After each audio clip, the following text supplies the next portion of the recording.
In this one, I want to talk about fruits versus fruit juice. I've been seeing a lot of misinformation, both in comment sections and also in YouTube videos, but I want to talk about the differences because a lot of people still don't know how different they are when it comes to what they do to your health outcomes.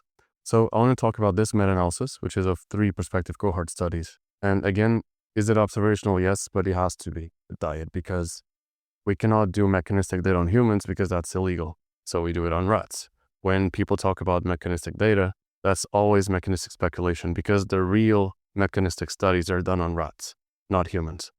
So they're not reflective of what would happen in a human. Even a lot of the longevity drugs that we have today, we only have studies on rats, not humans. And there's a lot of speculation and misinformation, but we cannot make conclusions unless we have hard outcome data on the subject. And like I said, we cannot do randomization and placebo control when it comes to these types of studies because you cannot make people think that they're eating a placebo when they're eating an apple, for example. When it comes to food, you cannot trick people. So you cannot do randomized placebo-controlled trials. We have to stick to observational data, which is still way better than the mechanistic. So in this study, which like I mentioned, were 3 prospective cohort studies with very large sample sizes. In total, there were over 100,000 people when it comes to sample size. And when it comes to conflicts of interest, there were none. This was not a manipulated study.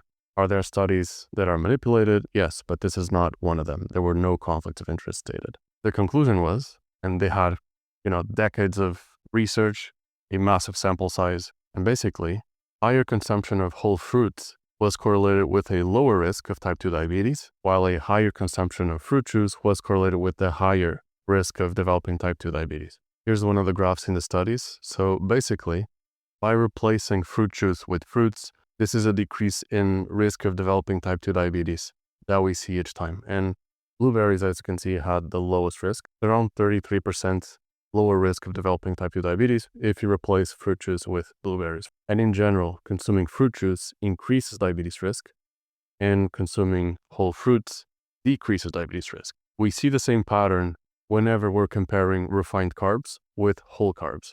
So for example, white rice increases diabetes risk, but brown rice and whole rice in general decreases diabetes risk. So what we are seeing with fruit juice is basically the exact same outcomes that we see with refined sugar, like white sugar. Now, is white sugar probably worse? Yes, but not by that much. It's still going to spike your blood sugar, it's still going to spike your insulin. It can still give you acne, it can still increase the risk of developing type 2 diabetes. It gives you the same problems as sugar. So I don't see how you should consume fruit juice as a healthy alternative to sugar because it's just still sugar.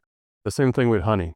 The studies showed the exact same thing, higher risk of developing type 2 diabetes, and it just spikes your blood sugar and insulin anyway. So it's the same mechanism. It's the same outcomes. And one of the reasons was probably the glycemic index of the foods because they were not accounted for. It's not the only reason. It's also lack of fiber, lack of antioxidant stuff that neutralizes the negative impact of sugar and slows down the digestion. That's probably why blueberries had the lowest risk of diabetes because they had higher antioxidants. But essentially, if you want to maximize your risk of type 2 diabetes, then take faceiq's advice and consume a lot of honey and fruit juice.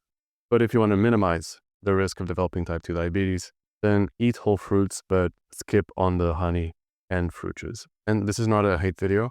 I hope he agrees with me eventually because he has a huge platform. And I hope he changes his stance. I hope he realizes that the data exists and that fruits are healthy for you, but refined sugars, for example, in the form of honey and fruit juice, they're not. So I hope he changes his mind. And yeah, in the future, I would like to do debates. To be honest, I'm kind of anxious when it comes to that because I've never done one. But I guess it's outside of my comfort zone, so I would probably benefit from it anyway. But yeah, that's it for this one. If you have any questions, let me know in the comments, and thank you for watching.